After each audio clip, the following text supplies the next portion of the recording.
Welcome once again, folks, to the Hour of the Time. I'm your host, William Cooper. We'll start off tonight's show with the Socialist National Anthem. Oh, I love it. The Socialist National Anthem, born under a bad sign. Folks, tonight's episode of Mystery Babylon, the 18th hour, I'm going to take directly, verbatim, from Chapter 9 of A. Ralph Epperson's book called The New World Order. He's going to be a guest on this show soon, and you'll know why once you hear what we've got to say tonight. So pay attention. And remember, as always, just because I'm giving you this series on Mystery Babylon doesn't mean that you're supposed to believe what I'm telling you blindly. That's why I gave you the bibliography last night. You've got to go out and find the truth from your own research. And I'm the only one that ever tells you that. Everybody else wants you to believe verbatim what they say because they're saying it and they're who they are. And I'm telling you not to believe anybody, not even me, not even your own mother, unless you can verify it in your own work, your own research. Make sure that you do it too. Before we start, folks, remember, all of you have been asking me what to do with your assets, how to save your assets, how to survive this depression that we're in now. And make no mistake, we're in a depression, and it's going to get worse. In fact, we're headed for a total economic collapse that I predicted years ago. And I called the shots on this recession that went into a depression to the exact month when it would begin, and it began right on schedule exactly when I said it would. And I was the only one that told you the banks would not fail on December the 19th. And I told you that on a show I aired on December the 6th. Folks, I hate being right. I'm telling you, this is the truth. I hate being right. I'm probably the only one in the world who doesn't like being right because it does not portend well for us. Now, if you want to know what to do with your assets, you call Swiss America Trading Corporation and do it right now. You know me. I do not advertise anybody that I don't wholeheartedly believe in, would not recommend to you with no reservations. And I never, ever allow anybody to sponsor this show unless I myself personally use their product. So, call Swiss America Trading Corporation. We've checked them out top, bottom, backwards, forwards. Every way that there's possible to check somebody out, we've done it. It's a good company. They're good people. They believe like I do. They believe like you do, the listeners to this show. They've been in business for over 11 years. They deliver non-confiscatable, non-reportable hard assets directly to your door. They have a newsletter, a good newsletter that openly and unequivocally, without pulling any punches, they deal with the imminent economic collapse that's coming. They will treat you and your business with the utmost privacy and discretion, which is an integral part of their relationship with all of their clients, not just you, but everyone who does business with them. This is Swiss America Trading Corporation, folks. Call them right now, 1-800-289-2646. There's no obligation. You're going to get something for free, and you don't have to give anything to them if you don't want to.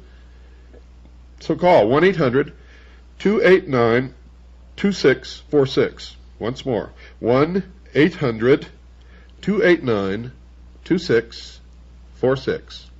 Tell them that you listened to the Hour of the Time and that William Cooper sent you.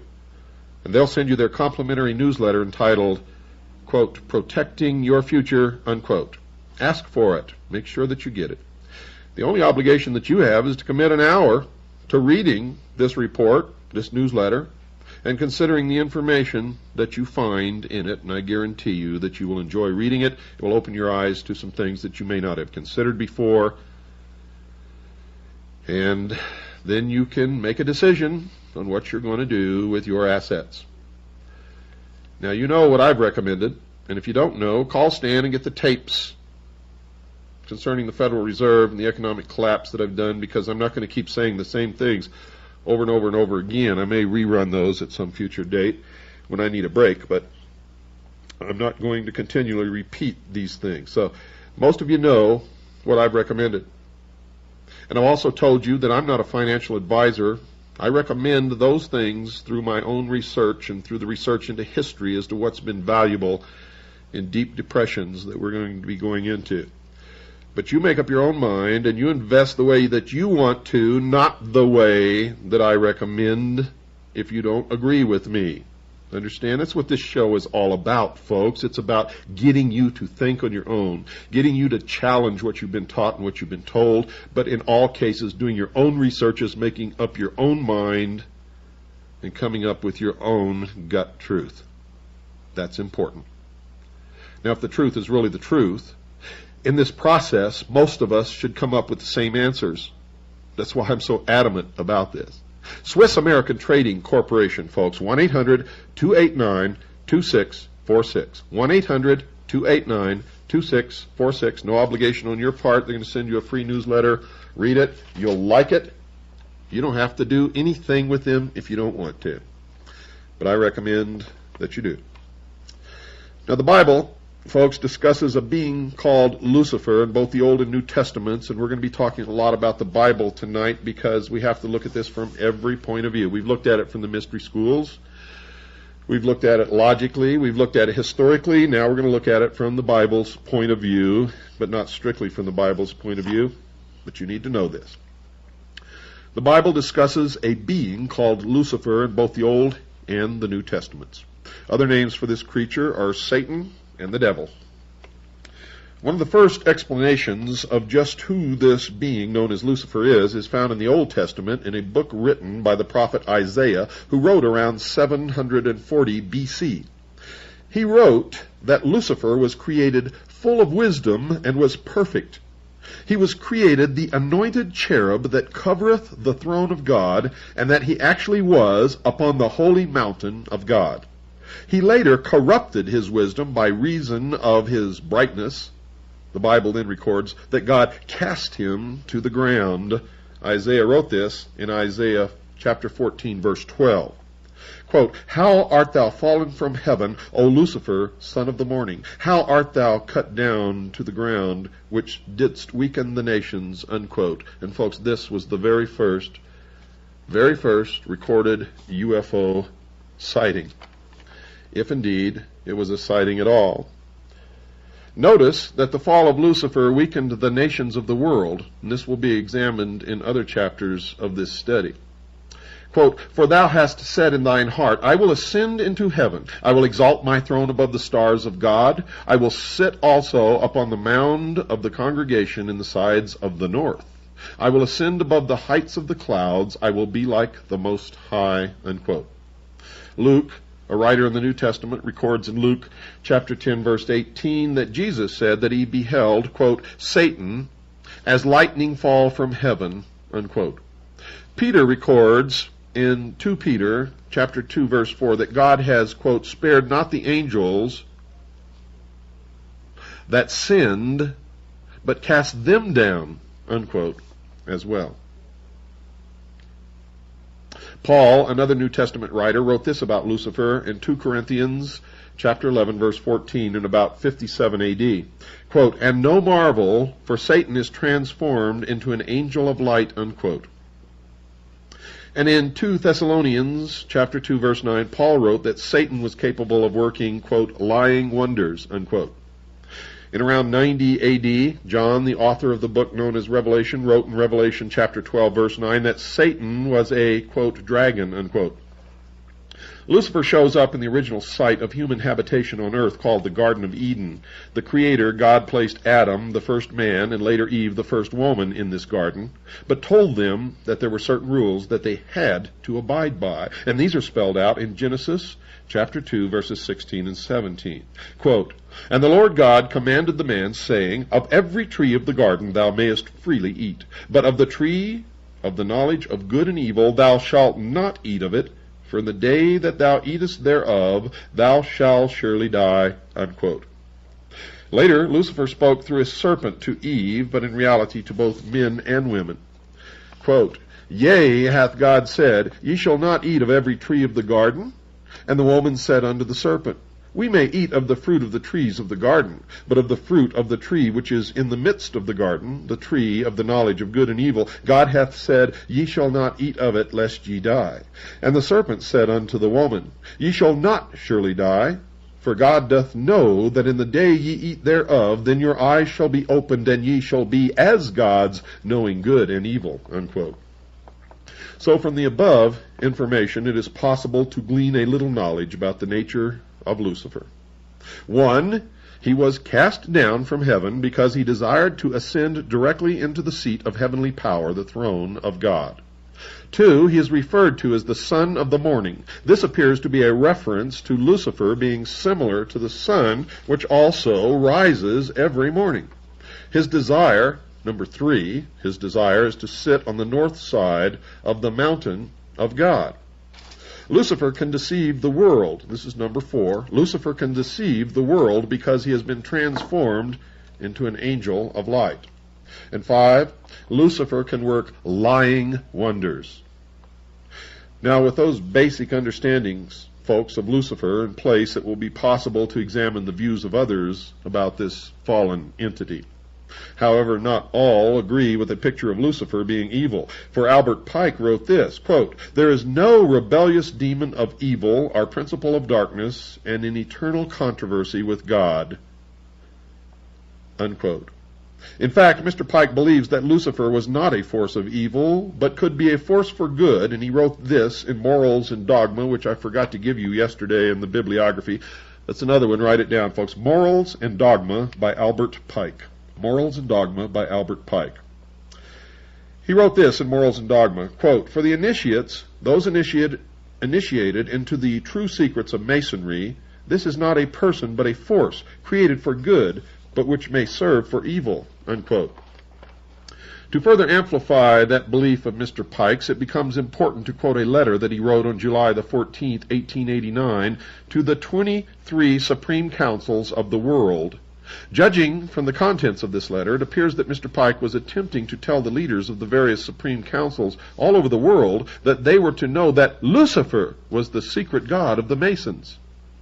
This letter clearly indicates that he believed the position that Lucifer was a god who had come to earth for the good of mankind, and he wrote this, quote, "That which we must say to the crowd is," presumably Mr. Pike meant that the crowd was all of the non-Masons or the public at large, "that which we must say to the crowd is, we worship a God, but it is the God that one adores without superstition." Unquote. So it appears that one of the purposes of this letter was to advise all of the top-ranking Masons that they were to concoct a story that the Masons worshipped the traditional God, so that none could ever accuse them of worshiping a cherub, a nun god, by the name of Lucifer. In other words, they were to deny that Lucifer was their god whenever an outsider was smart enough to break through all of the secrets and figure it out. Well, of course, folks, they're sworn to secrecy. They have to deny anything about the true secrets of their order. I mean, what kind of logic is this? That's plain as the nose on your face. You must understand that when you ask a Mason a question about Freemasonry, he's going to tell you a lie because he is sworn to secrecy, and he is sworn by blood oaths.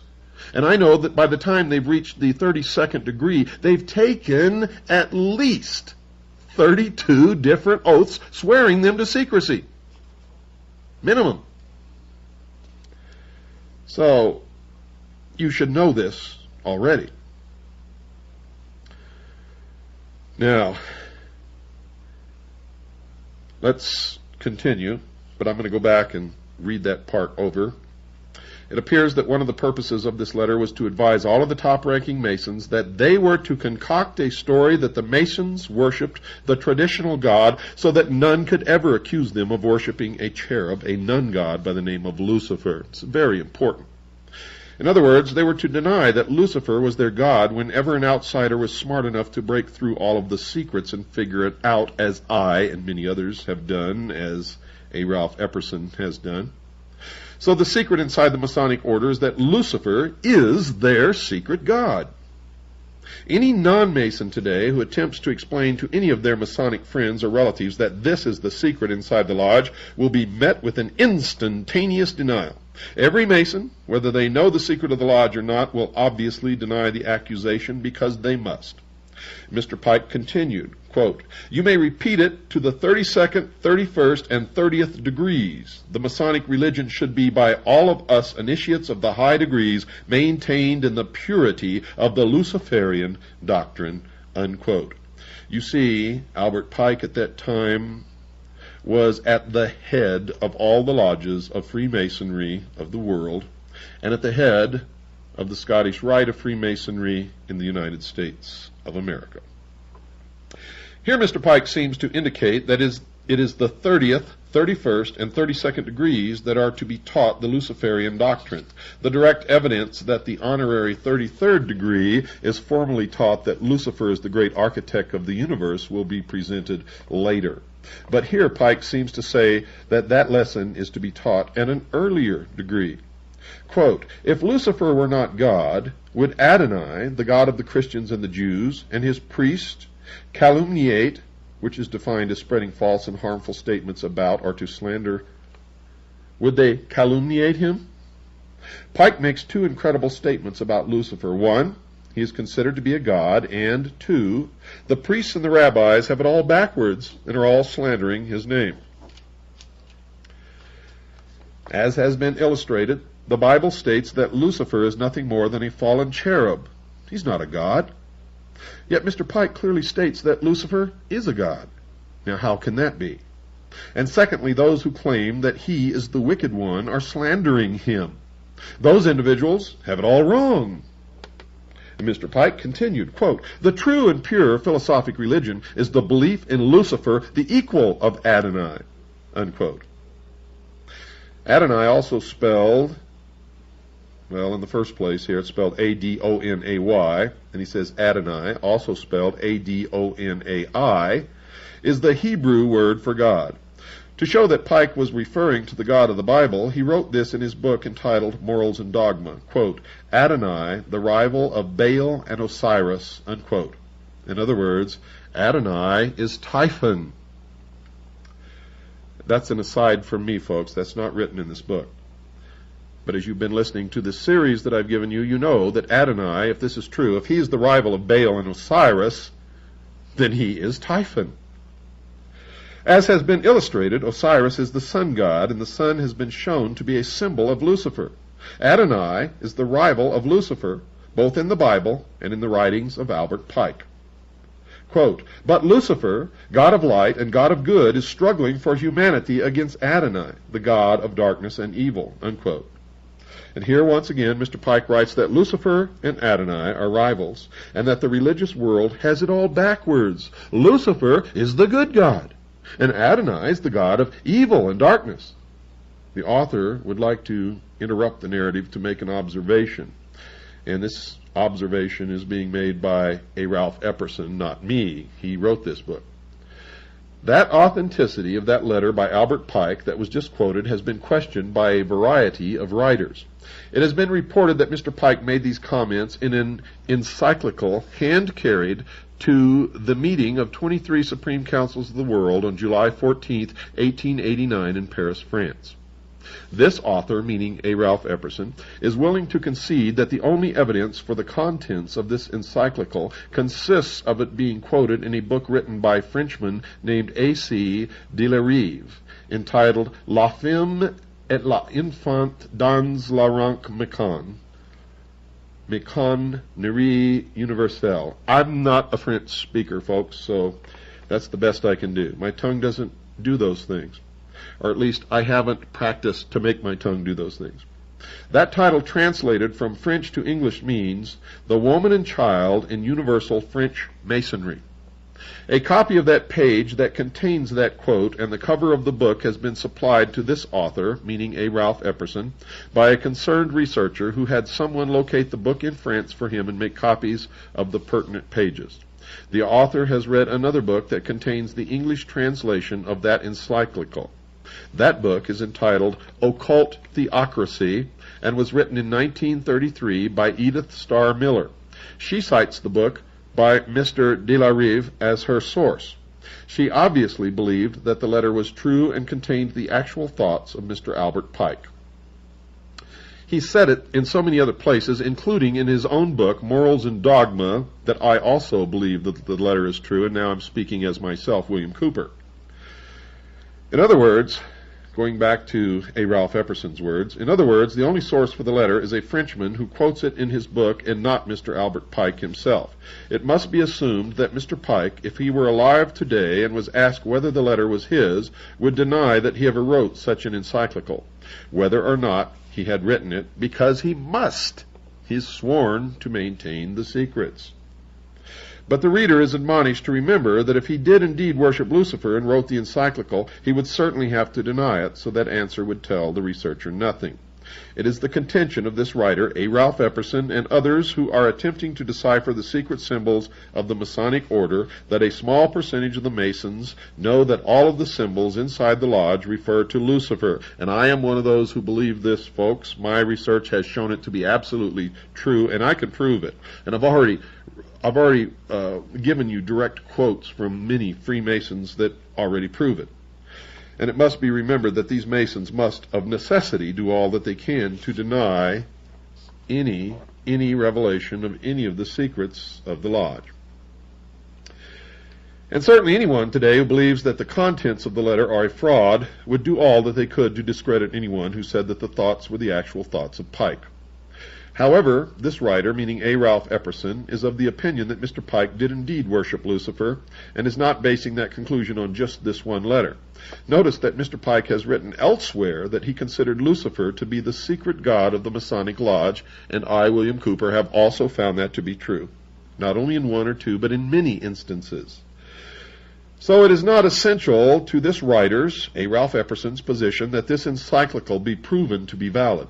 It is the author's contention that there is ample evidence from other sources, including from Masons other than Mr. Pike, that the secret god inside the Masonic lodges is Lucifer, and I wholeheartedly concur with Mr. Epperson. That evidence is available to anyone who cares to locate it. But there is another Mason who knows that Lucifer is the good god of a particular segment of the Masons. Pike's fellow 33rd degree Mason, Manly P. Hall, also felt that this God was a God of good. He wrote in his book entitled The Secret Teachings of All Ages, quote, "Sun worship played an important part in nearly all the early pagan mysteries. The solar deity was slain by wicked ruffians who personified the evil principle of the universe.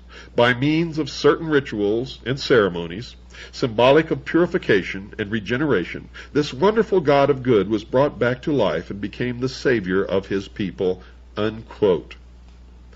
This God who came back to life is not the Jesus of the Bible, because Mr. Hall refers to him as the solar deity. He is referring to the death and resurrection of Osiris, covered in detail in the Masonic rituals, and I've already relayed to you who Osiris really is. In fact, in this series on the mystery religion, I've proven it time and time again. But Manly P. Hall has further identified Lucifer as the god of some of his fellow Masons. He has written this in his book entitled The Lost Keys of Freemasonry. It's one of the books that I gave you last night, folks.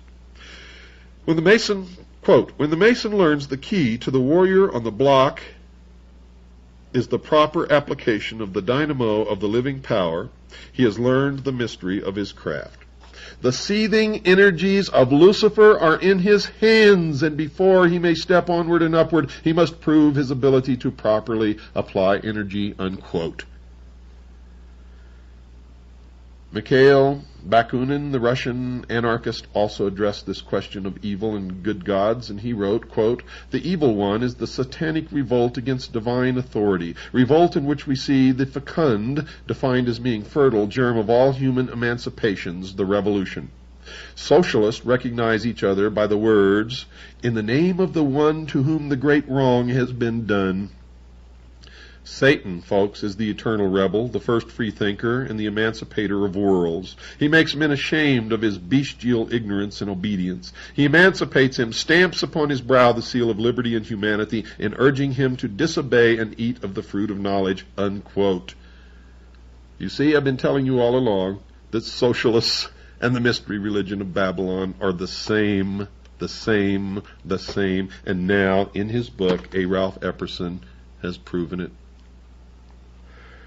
That thought, that Lucifer was a good spirit to whom a great wrong was done, is the basic thought that holds the New Age together, according to Tex Mars, the author of 2 major books on the subject.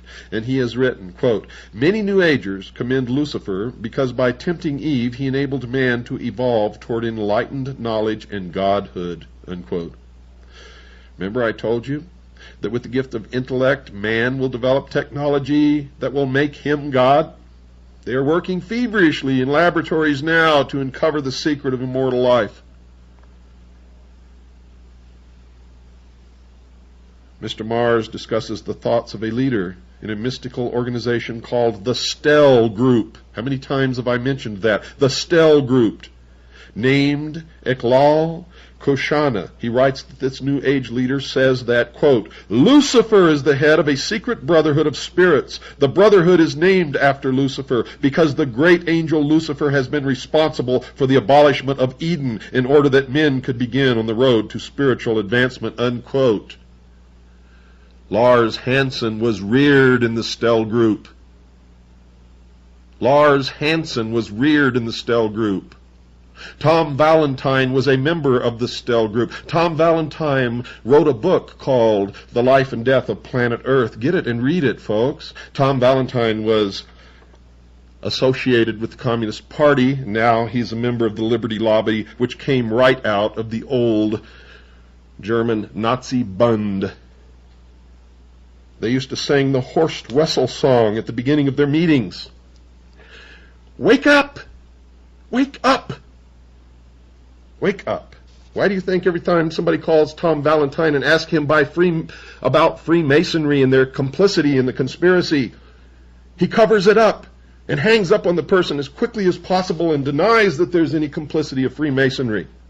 Now this makes me a little hot under the collar. I've got to cool down a little bit, so we're going to take a break, folks. Don't go away. I'll be right back after this very short pause. Well, folks, I needed that little break. I'll tell you right now, Tom Valentine has been attacking me for years because he knows that I know who he is and what he's about, that I know the origins of the Liberty Lobby, that I know their message is that our government is no good, it doesn't work, that it's turned against us, and it's all lies. For it's the people who are in these secret societies who have turned against us, who are delivering that message to us to get us to voluntarily overthrow or get rid of our own government, the only government in the history of the world that has ever set man free.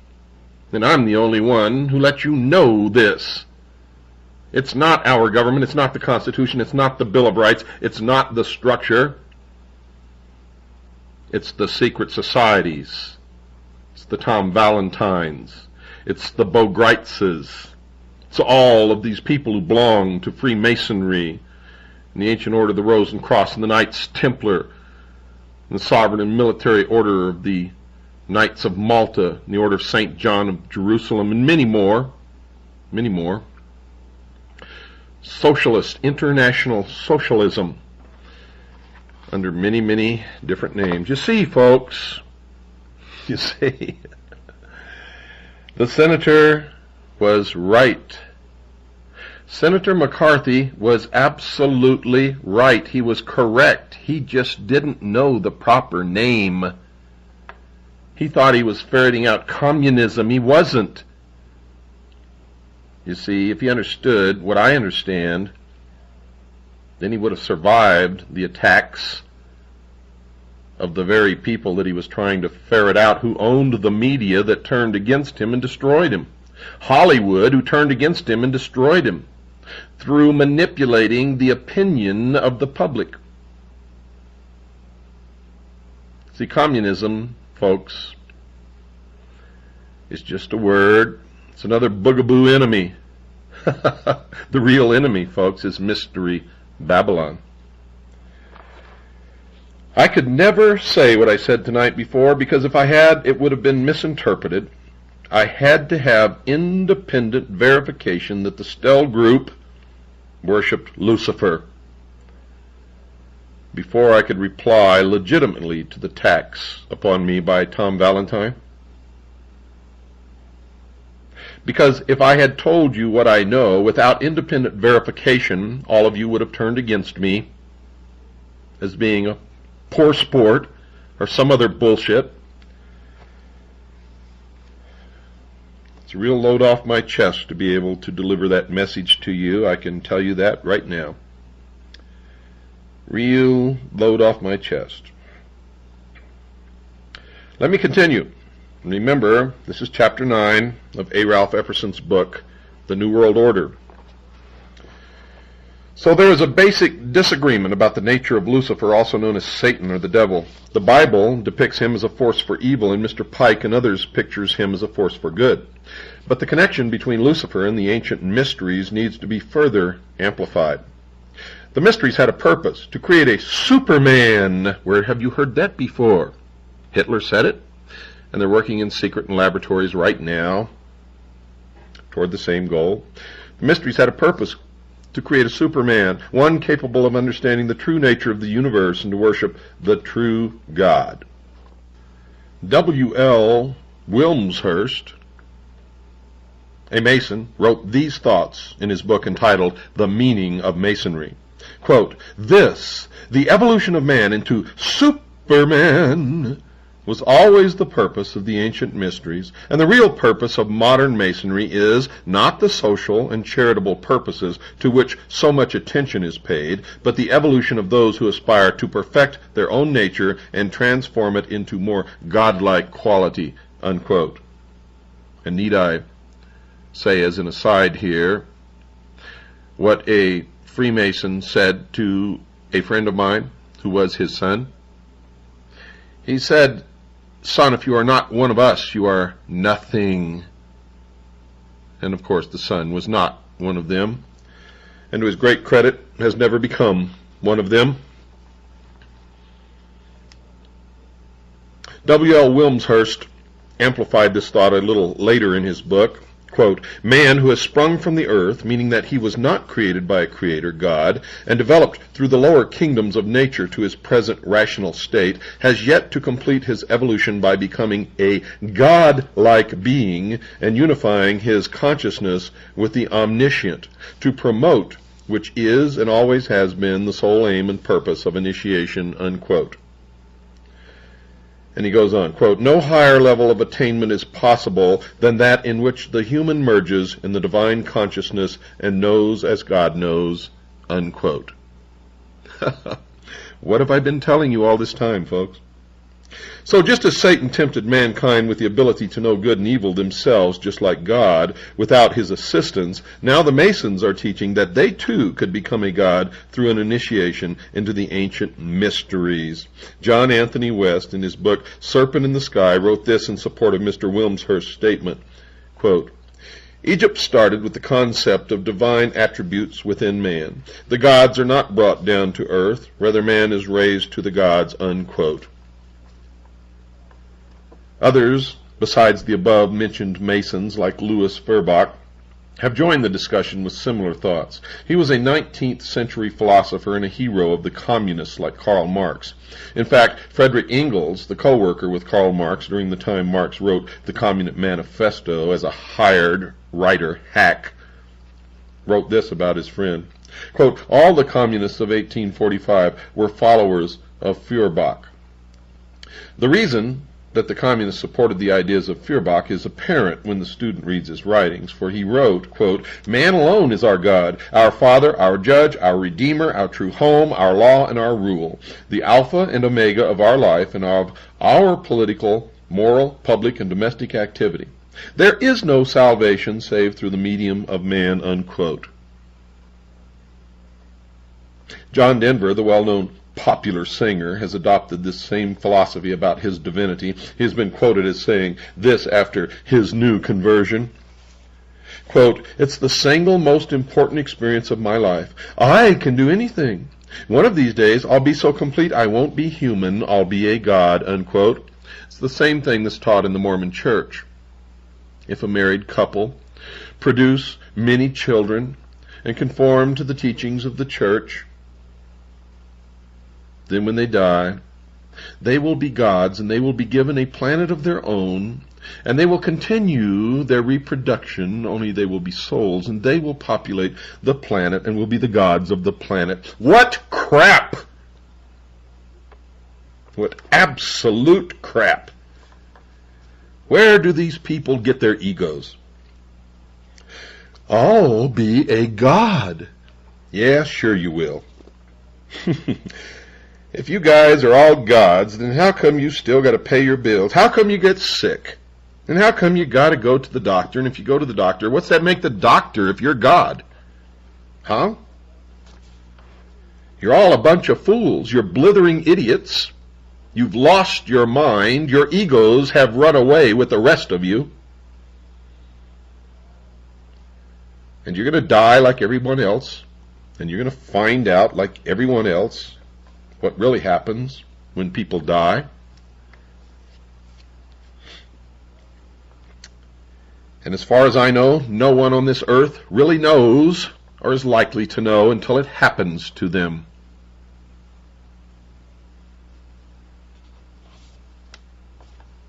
Put that in your pipe and smoke it. Mr. Hall, the Mason, stated a similar thought when he wrote this in his book entitled Lectures on Ancient Philosophy. Quote, "We may study the star intellectually, but we have never attained consciousness until we are the star," unquote.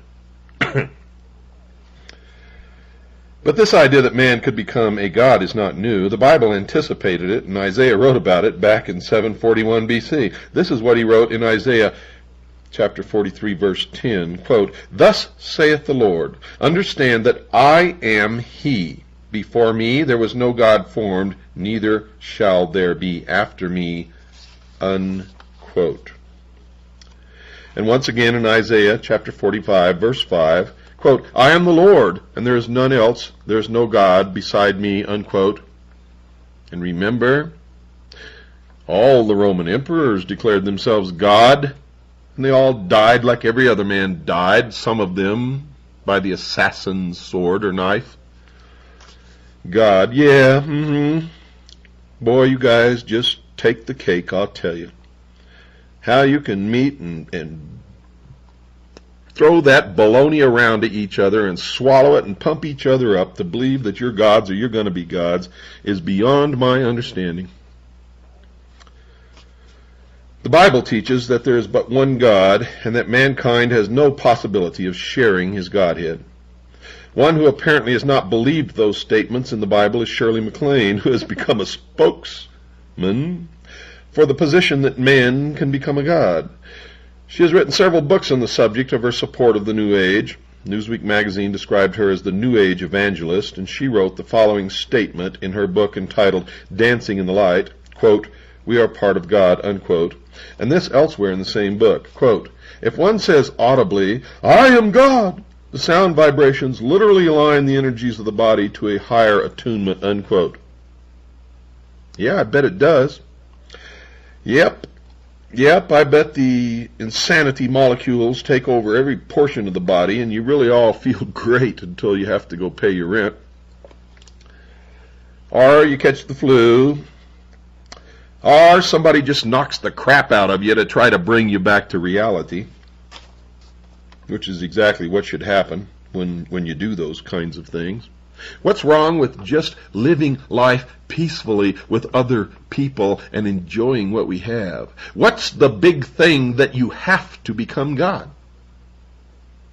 And I'll tell you right now, you never will. You might as well just, well, never mind. If you want to be God, go ahead. Go ahead. Go ahead. You're deceiving yourself, and that's okay as long as you don't hurt anyone else. If each man is a god, mankind is capable of making decisions for their own welfare. Each man has complete control of his decision-making. According to Miss McLean, in fact, man's control is extended into areas few have ever claimed for mankind, and these are the thoughts of Miss McLean. Quote, I think we choose to be together. We choose our parents, and I think the parents choose the children they want to have before they ever come into an incarnation, unquote. Tell that to an abused child. Tell that to a child who's raised by drunken, miserable, stinking parents who don't give a damn about the child. Tell that to all those people who know that that's total, false, irresponsible ramblings of an insane maniac. And you know what they say when they're confronted with this? They say you agreed to it in a previous life, and that you're paying off your karmic debt. You see, they have a rationalization for everything, and it's just more bullshit. More lies, more crap. She went on further to record another strange thought when she wrote this, quote, there was no such thing as reality, only perception, unquote. Well, Shirley, let me tap you on the jaw with my fist, and then you tell me that there's no reality. Of course, I don't really want to do that, folks, but that's just a way to bring her to her senses. If it were legal, I might try it. Might try it. Might wake her up. Might show her that her perception is only reality. One can only wonder where Miss McLean got these bizarre thoughts from. Several clues that can assist the student in understanding her have been given by either her own revelations or from some articles that have appeared about her in the media. In her book entitled Out on a Limb, she wrote about her meetings with her married lover in her apartment. This God is breaking up somebody else's marriage, and she's meeting with her married lover in her apartment. She commented that he looked at her shelf of books on, amongst other subjects, Marxist theory, including a biography of Karl Marx. There's nothing wrong with that. I have those books in my library and many more. Many more. But knowing Shirley McLean, and folks, I do, knowing this scatterbrained twit, when she has books on Marxist theory, including a biography of Karl Marx, you can bet that she's a socialist. And of course she is.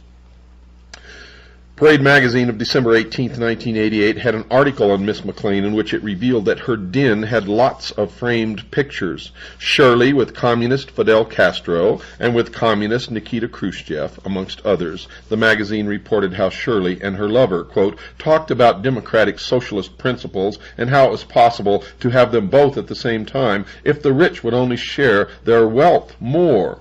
Elsewhere in her book, she wrote about how much of a hypocrite she was when she added this contradictory statement, and they all do, quote, wanted to talk to him about how I had made a lot of money and that it made me feel elite in a world that was broke to know I could buy just about anything I wished for, unquote.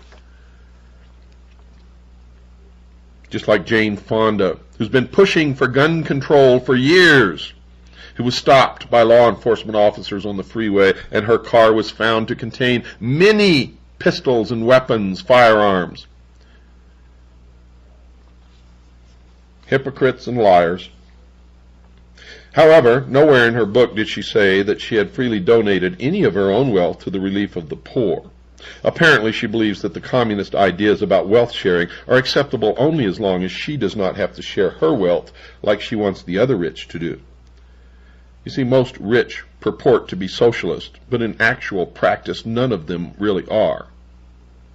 None of them would give away their wealth to the poor, ever. Yet they pretend to be liberal, socialist, Marxists. In reality, they demonstrate that they are exactly the opposite. They are liars and hypocrites. For the whole communist socialist idea is for the little people, you and I, who are to be their slaves in the New World Order. Miss McLean has since gone on a nationwide tour promoting her newfound religious views to the public. Newsweek magazine reported in 1987 that she had made a great deal of money explaining her new thoughts to others. Quote, since McLean began her tour in January 1987, more than 10,000 people in 15 cities have paid $300 admission fee, unquote. Well, you know me, folks. I have absolutely nothing against that. If she could have got $1,000 a head admission free, it would be okay with me. Now, 10,000 times 300 equals $3 million. I still have no complaint with that. This is the United States of America. If somebody wants it, give it to them. If they want to pay it, if they're that stupid, that's fine with me. I believe that people should be giving somebody something, though. But I also believe that if they're stupid enough to pay it, then they should be taken. That's how you learn. And a lot of people would disagree with me, but I'm sorry, folks. I'm sorry. That's what I believe. Obviously, Shirley's tours have proven to be both popular and lucrative. The Newsweek article on her seminar mentioned a little of what she teaches in them. The following are a few of her comments. Quote, the earth is moving off its axis, she says, and only the collective consciousness of mankind can right it. For the spiritually inclined, a window of light will appear on those days, August 16th and 17th, 1987, that McLean says will allow us to rise to a higher plane of cosmic understanding, unquote, pure bullshit, pure crap, pure New Age mesmerism, if you will, for nothing happened on those dates. Evangelist McLean became Dr. McLean when she reported some of her new cures for two of the world's most serious medical problems, AIDS and cancer of the abdomen. According to the Newsweek article, she told her audience, quote, they, or those who paid to hear her in the 15 cities on the tour, all got to hear McLean's pronouncements on such subjects as AIDS. She thinks sufferers are sick because they have been bereft of love necessary to sustain the balance of health. And cancer. For cancer of the abdomen, she advises putting patients in a yellow room because yellow is the color frequency of that part of the body, unquote. More New Age mesmerism bullshit crap. And to think her patients only have to pay $300 for such wisdom. But Dr. McLean is not as dumb as one might think. The Newsweek magazine article reported, quote, everyone who attended had to sign waivers absolving the seminar's organizers from responsibility for psychological injury, unquote. How clever of Miss McLean. So someone in charge of arranging her seminars is aware that her ideas might cause psychological damage to those attending, and they have moved to protect her from malpractice lawsuits. Now, not only was this New Age evangelist making money on her personal lecture tours, she was also making money on her best-selling books. Now, I don't know what's wrong with A. Ralph Epperson. I don't know why he's saying this, because he purports to believe in the Constitution and the principles and ideals upon which this country was based, and there is nothing wrong with making money on anyone's personal lecture tours or on their books. And I can tell you right now that A. Ralph Epperson makes money on his lecture tours and on his books, and that's how he makes his living. So as far as I'm concerned, that is a partial discreditation of A. Ralph Epperson. As of July 1987, her book entitled Out on a Limb had sold 3 million copies, and her other major seller, Dancing in the Light, had sold 2.2 million. Could he be jealous? Is it possible that A. Ralph Epperson is jealous of Shirley MacLaine's ability to sell books? Time magazine reported that her 5 books on self-exploration and self-promotion have run to more than 8 million copies. Now, to me, that's admirable. If someone can write something that is so desirable by 8 million people that it sells 8 million copies, I don't care what they're writing about. That's admirable. She's providing an income for herself, her family, and people are obviously buying her books because they want them. Therefore, she's supplying them with a service. Whether it's bullshit or not, it doesn't matter. That's the American way, folks. That's what it's all about. There was a lot of people back in the early part of this century who hated automobiles, and therefore Henry Ford was the devil. But he sold an awful lot of them, and he came under the criticism of a lot of people for doing it. Sorry, folks, that's the American way.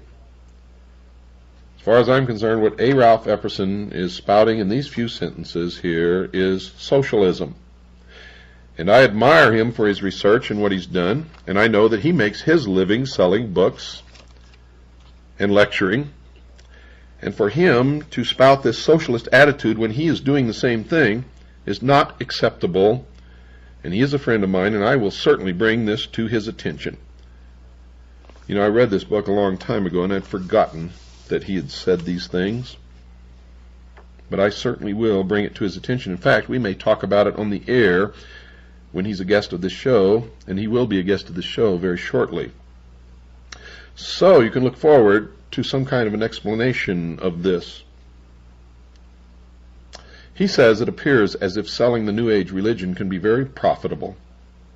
Well, Barnum and Bailey was very profitable, and it was all an illusion, just like the New Age religion. But in summary, perhaps the most cogent comment about the battle between the New Age and the Christians was made by Nesta Webster in her book entitled Secret Societies. Quote, "The war now begins between the two contending principles, the Christian conception of man reaching up to God, and the secret society conception of man as God, needing no revelation from on high, and no guidance but the law of his own nature. And since that nature is in itself divine, all that springs from it is praiseworthy, and those acts, usually regarded as sins, are not to be condemned." Unquote. You've heard me say before that in the New World Order, the law will be, "Do as thou wilt" shall be the whole of the law. And it will. The battle lines are drawn between those who believe in a creator God and those who believe that man can become God. These are the two opposing positions, and the battle between them, dear listeners, has most certainly begun. Now, don't get too upset over my criticism of the few paragraphs that A. Ralph Epperson wrote, condemning Shirley MacLaine's ability to write books and lecture and bring in a lot of money. For I'm sure that in his zeal, which many of us get carried away with, in his zeal to condemn the worship of Lucifer and the secret societies, he carried it a little bit too far, but we'll bring it up when he's a guest on the show. For I'm a little bit curious about it myself, but I haven't jumped off the edge. Let's put it that way. Well, folks, you've all been asking what to do to save your assets. Where can you put your money? Where can you put your valuables? What can you do to survive this depression and the coming total economic collapse that anybody with any brains can see has to happen, unless they can convince us all to accept a cashless society, and that's the only thing that can save them. For without it, sooner or later, everyone's going to discover there is no cash, and it will all come tumbling down. Well, we found a partner to delve into this. Finally, after many, many attempts to get a sponsor for the show and rejecting many, many, many that we didn't believe in, couldn't accept, and that didn't fit our concept of what a sponsor should be, or where you could invest your money safely. But we found Swiss American Trading Corporation. And you know me, folks. If I didn't believe in what they're doing, if I couldn't recommend them wholeheartedly to you, if I wouldn't use their services myself, then they certainly would not be a sponsor on this show. They've been in business for over 11 years. They can deliver to your door non-confiscatable, non-reportable hard assets. They write a newsletter that deals openly with the imminent economic collapse, doesn't pull any punches, tells it exactly like it is. They consider privacy and discretion an integral part of their relationship with all of their clients. This is Swiss America Trading Corporation. I recommend them wholeheartedly, but remember, you'll be talking to people who have their own ideas about what an investment should be, and you are the ones who should guide the conversation. You should ask for advice, you should do your own research, and you should dictate what you should buy from anybody. Remember that. Now call 1-800-289-2646 right now. 1-800-289-2646. Tell them you listened to the Hour of the Time with William Cooper. Tell them that William Cooper sent you. Ask for their newsletter entitled Protecting Your Future. They'll send it to you. You have no obligation, folks. It won't cost you a nickel except for the phone call. Do it. You're going to be surprised. I guarantee it. You're going to enjoy this newsletter, and all you have to do is commit an hour in reading and considering the information that you get. So call 1-800-289-2646. That's 1-800-289-2646. 1-800-289-2646, and tell them that William Cooper sent you. Good night, and God bless you all.